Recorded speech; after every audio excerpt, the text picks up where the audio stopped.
Dear learners, I am Christina Georgy, your academic counselor. I welcome you to my session on British poetry.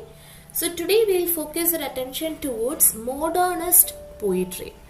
So before we move further, let me clarify that this is a specialized session specifically designed for the MEG learners, and as a consequence, most of the aspects discussed in this particular session would be solely based on or limited to the prescribed study material and syllabus of MEG-1, that is the course code which is titled British Poetry.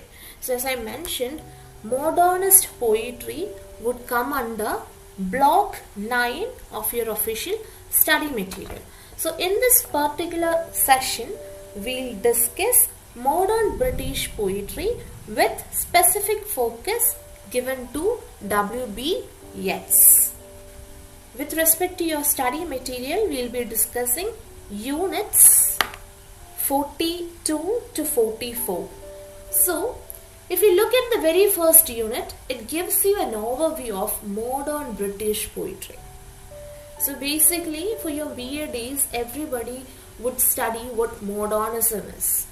It was a breakaway of the traditional practices which were prevalent before the modernist movement came into being. So there evolved poetry during the modern ages, and two of the most seminal modernist poets, or two of the most popular and renowned modernist poets, include T.S. Eliot and W.B.Yeats. As part of the same block, you need to study T.S. Eliot and his most celebrated work, a quintessential modernist poem, The Wasteland. So with respect to unit 42, this would give you enough information in order to frame your essay answers. With respect to W.B.Yeats, there could also be a general essay question in spite of there being a probability of a question regarding his poetic career. So W.B.Yeats, as we discussed while we looked at the previous question papers, we did a separate a session on the previous question papers and important questions. So there we saw that with respect to this particular block, may that be for any reason TEE, there were multiple questions, that is 3 or more questions were asked from this particular block. Remember, I am referring to block 9, the modernist poets. So the other day I told you there were essay questions on Eliot, essay questions on Yeats regarding his poetry, and also regarding his general overview that we study as part of this particular unit. There were questions to compare and contrast the works of Eliot and Yeats. With respect to Eliot, you don't have to study much, but your study would be focused upon The Wasteland. And there could also be question on modernist poetry in general. We discussed such a question, I don't remember the year of that TEE. Nevertheless, there was such a question too. Hence, these 3 units are of great importance. Comparatively, units 43 and 44 would have more importance than 42. Nonetheless, you will have to have idea regarding unit 42. So, for the ease of our session, I am not going on a line-by-line basis with respect to unit 42. This basically deals with the historical aspects that led to the development of modern British poetry, and there are aspects of imagism, Irish poetry, and modernist poetry in general, with focus on Ezra Pound and T.S. Eliot mentioned in this unit. So I'll give you an overview of this unit as such. We are not going line by line with respect to unit 42. You will read that on your own. I'll just help you with the overview. That would do. An overview would be fine. But with respect to the other units that follow, units 43 and 44, we will go with line by line explanations. Is that okay? Can I have some response please, so that we can proceed further? Yeah, thank you so much. So this is not mentioned in your study material, but I consider it as if my responsibility to let you know what modernism means. It is pre-assumed that every learner of this MA level will know this. Nevertheless, let's just brush up our ideas on modernism. Modern, this very term, relates to the present or recent times as opposed to the past. So may that be in case of literature, architecture, visual arts, dance or music. The style that is known as modernism represents a break with the traditional past. It is also a simultaneous search for new forms of expressions. So modernism in the 20th century England indicates a period of experimentation in all forms of artistic and aesthetic expression. As I mentioned, may that be in the field of literature, arts, architecture or anything for that matter. So modernism in literature is notably seen in the writings of the years following World War I. Remember the period of the First World War from 1914 to 1918. Though it should be stressed that the end of the Victorian age marked the beginning of a new style in all forms of art and literature. So let me be very specific here. The first 3 decades of the 20th century, that is approximately from 1900s to 1930, is called the modern period.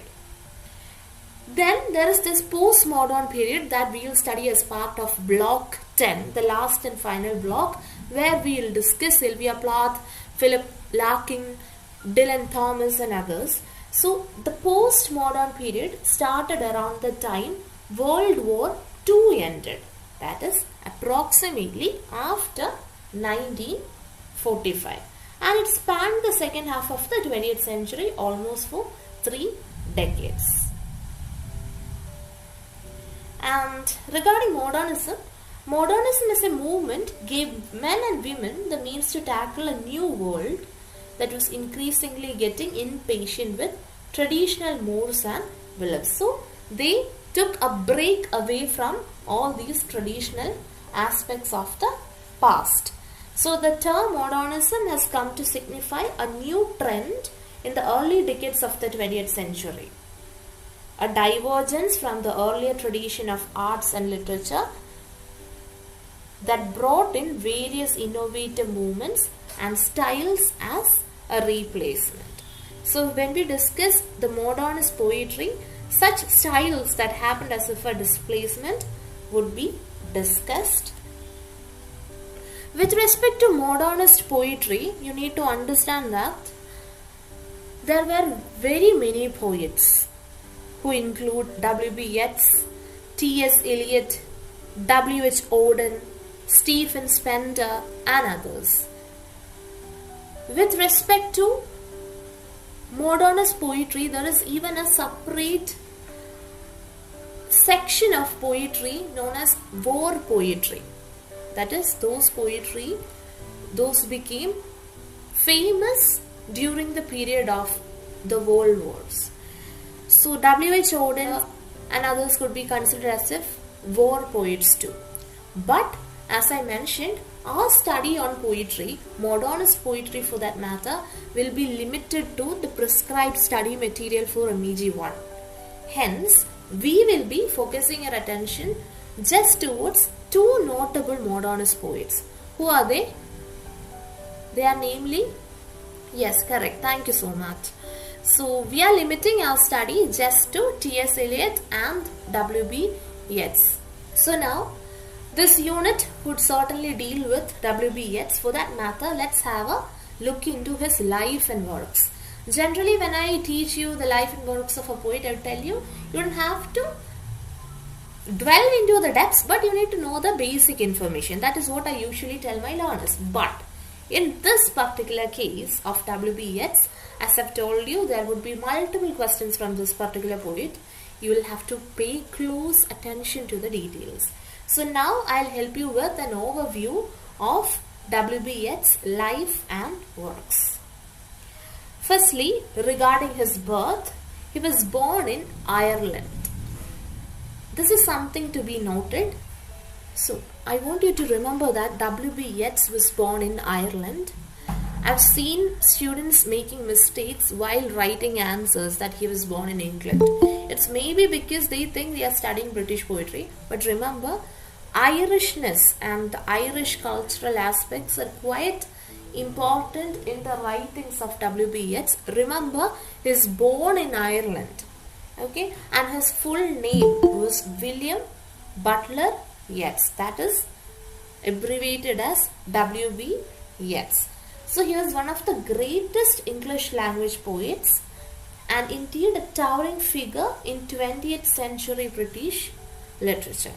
20th century British literature.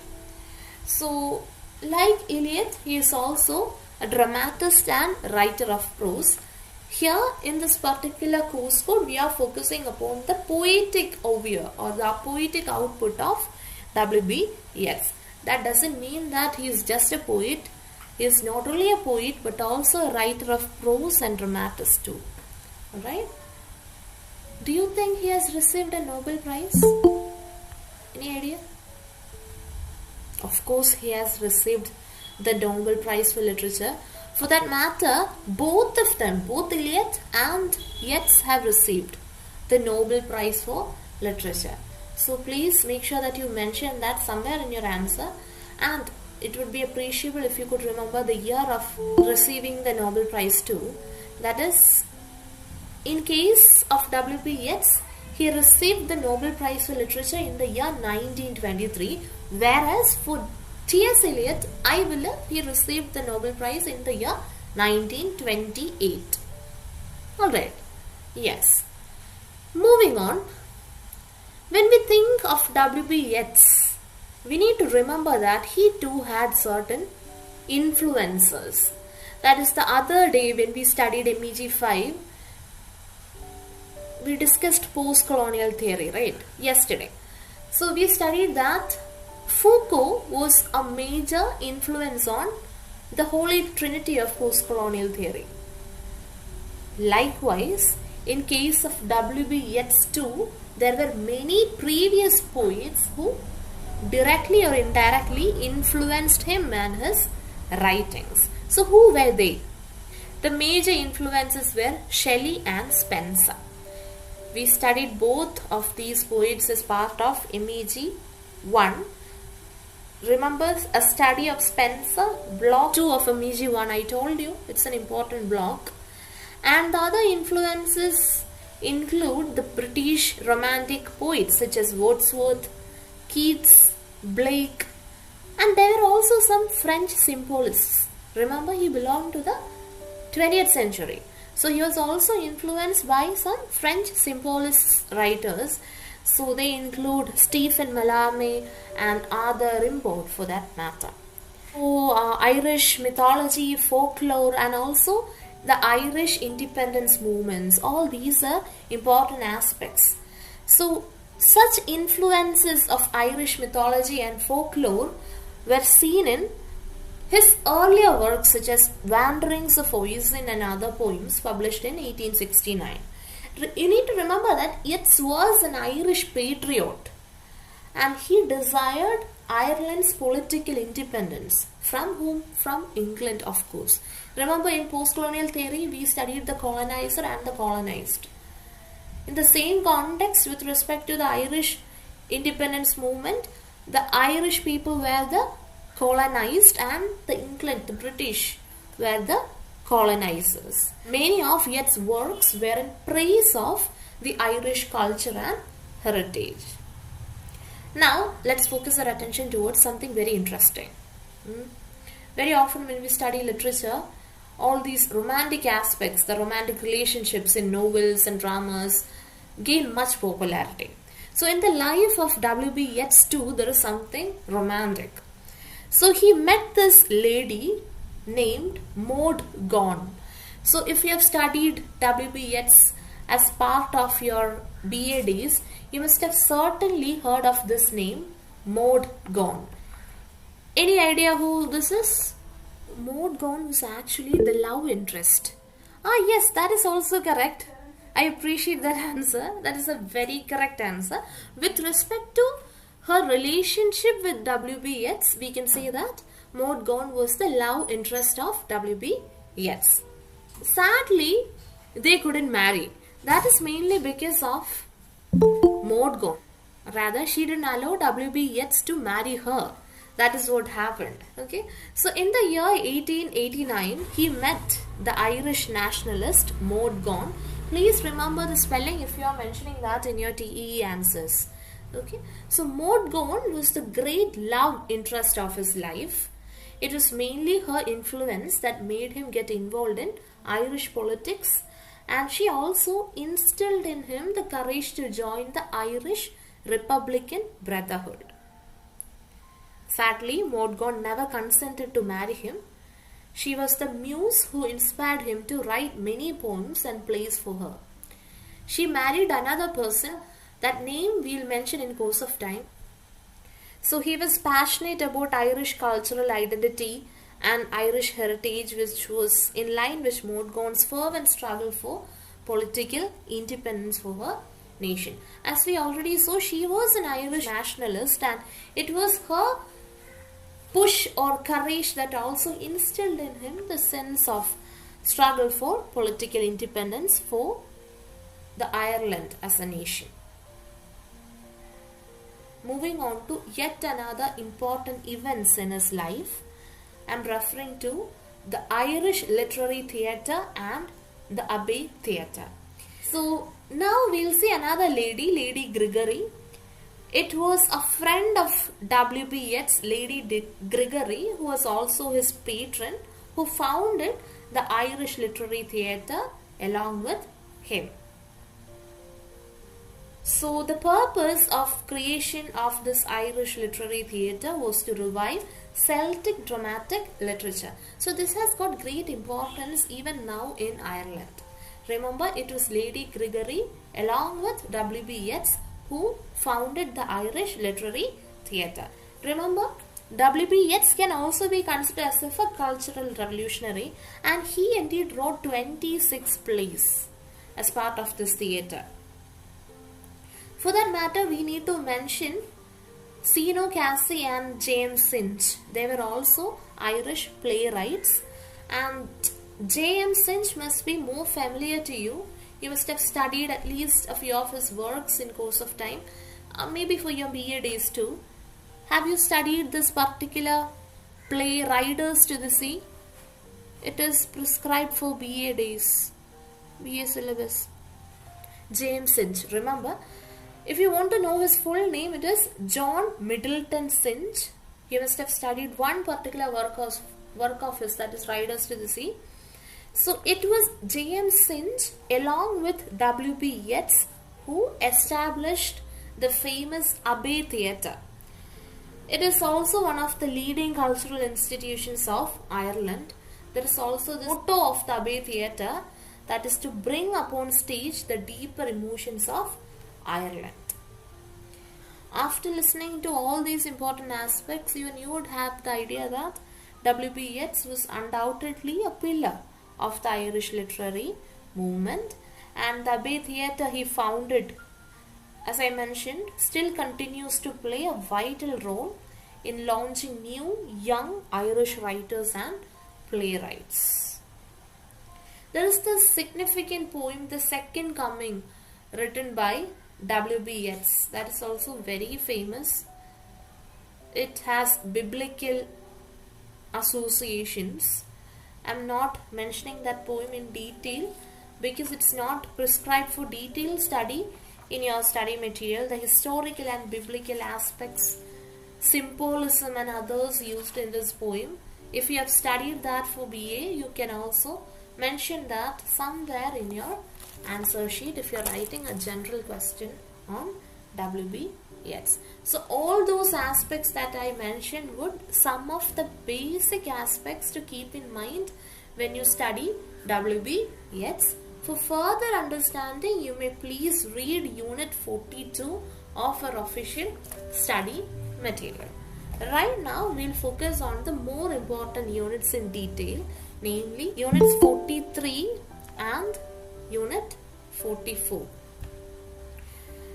moving on to unit 43 titled W.B.Yeats Background, System and Poetic Career up to 1910. Remember, there could be a question solely based on the poetic career of W.B.Yeats. I am dealing with the background details in such detailed way just because it is of great importance in the TEE perspective. I am referring to block 9. Magic, mythology and symbolism. All these aspects have great importance in the writings of W.B.Yeats. Magic and the mystical life became the most important pursuit of the early literary outputs of W.B.Yeats. He had an astrologer uncle. He could also have influenced him in his trust towards magic. So his first poems were published in the Dublin University Review. It was a magazine, and interestingly he chaired the first meeting of Dublin Hermetic Society. So these are aspects mentioned in your study material on page number 19. I'm trying to help you with the most important details.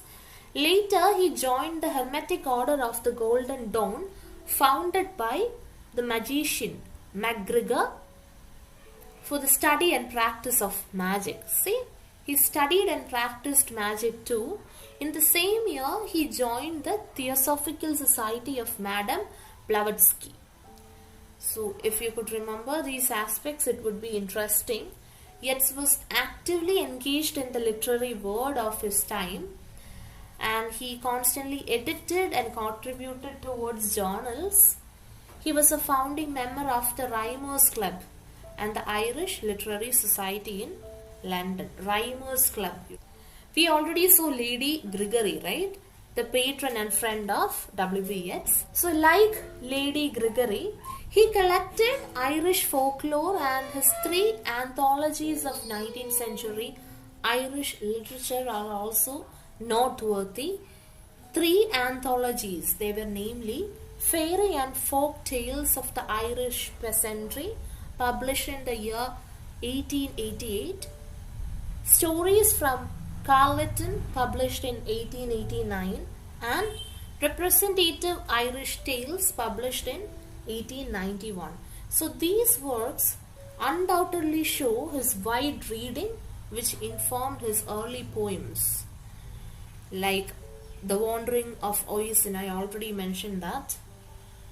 The Countless Kathleen is also another renowned work, published in 1892. There is this collection of Irish stories published by W.B.Yeats. It is titled The Celtic Twilight. So I would suggest you to by heart the names of certain works, poems at least, for your TEE. Because trust me, you will have to write about the Irish literary movement somewhere in your answer sheet. Wherever that is, if you could correctly name a few works by W.B.Yeats, that would be great help to you. Okay, so it would be great if you could study these 3 words. I know the names are quite lengthy. Fairy and Folk Tales of the Irish Peasantry, Stories from Carleton, and Folk Tales of the Irish Peasantry. Yeah, just remember if you can.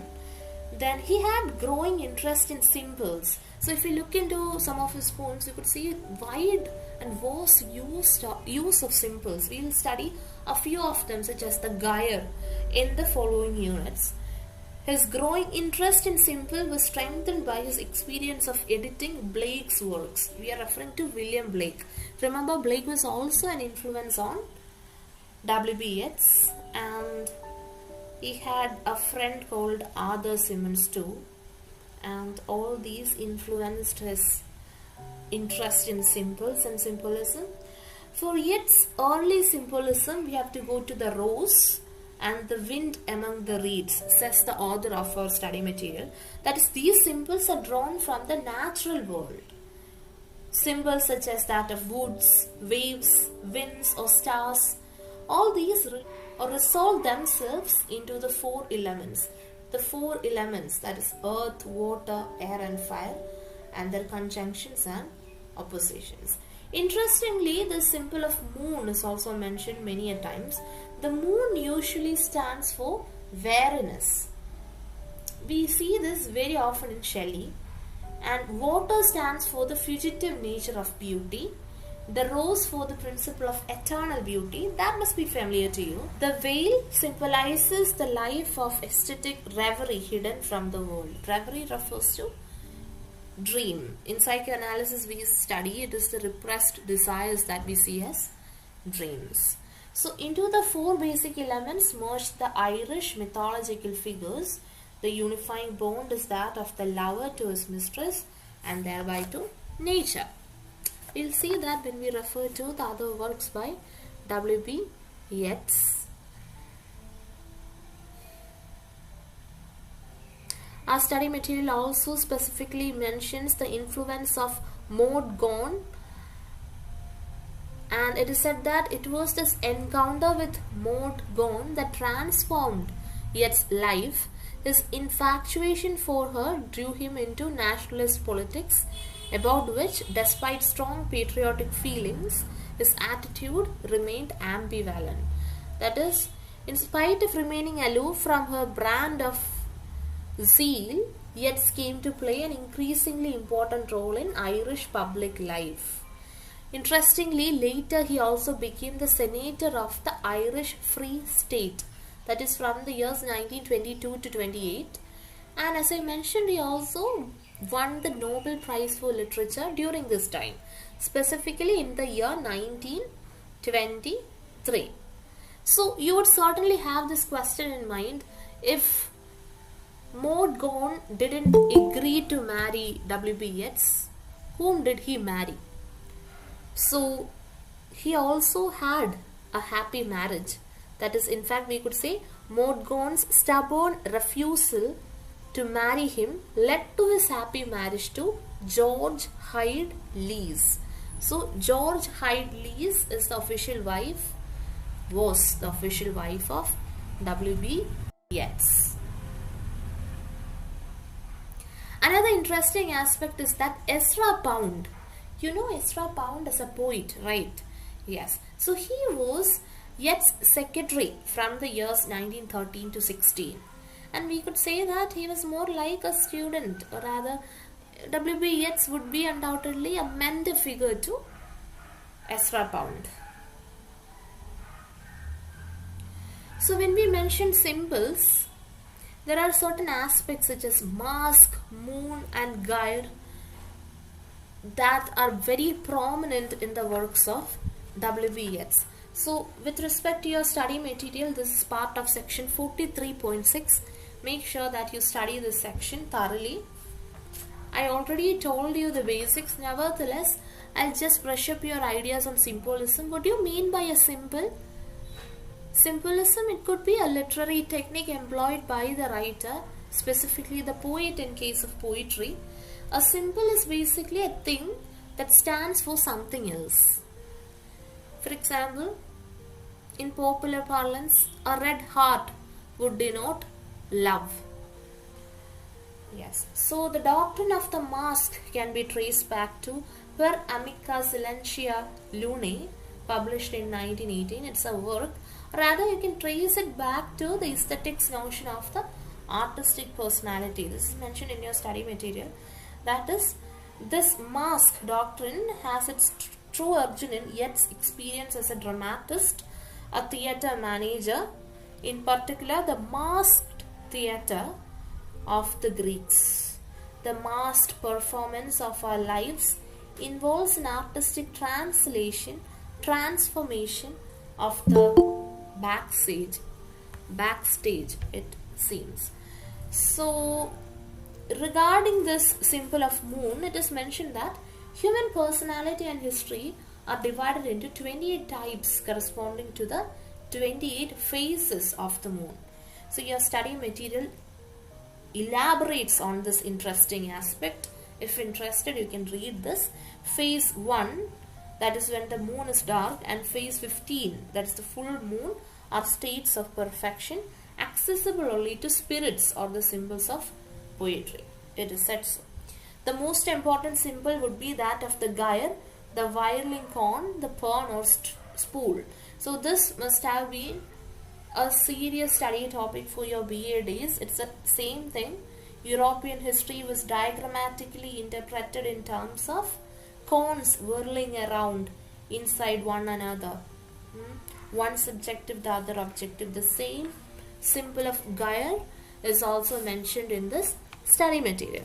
That is, in short, we can understand that the three central symbols of the mask, the moon and the gyre. Remember these three entities. The mask, the moon and the gyre represent Yeats' aspects with respect to his writings. So this mask is fundamentally, as I mentioned, a theatrical metaphor, whereas the moon suggests fortune, and it also suggests feminine fertility, virginity, sensuality, etc. Yeah.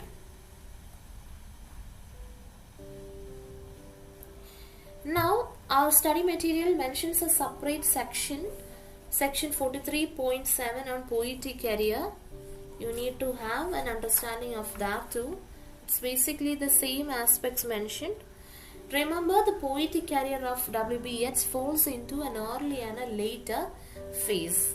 So in the early phase you have all these notable works such as The Wanderings of Oisin, published in 1889, Prose Ways, published in 1889, the same year, so easy to remember. Never Forget the Rose, it is published in 1893. The Wind Among the Reeds, 1899, and In the Seven Woods. So remember the influences that I mentioned towards the beginning of this lecture. Yes, Yeats demonstrates the assured mastery of an evocative style woven out of Spenser, Shelley, Morris and even the pre-Raphaelites. Remember the pre-Raphaelites, part of block 8 of our study material. Dante Rossetti, one of the most important figures of the pre-Raphaelite brotherhood. Yeah. So now we will focus our attention towards two poems by W.B. Yeats, Adam's Curse and No Second Troy. I don't believe there would be an essay question based on either of these two. Chances of annotation would be very low. They might ask you a question on critical appreciation. Nevertheless, you will have enough and more options.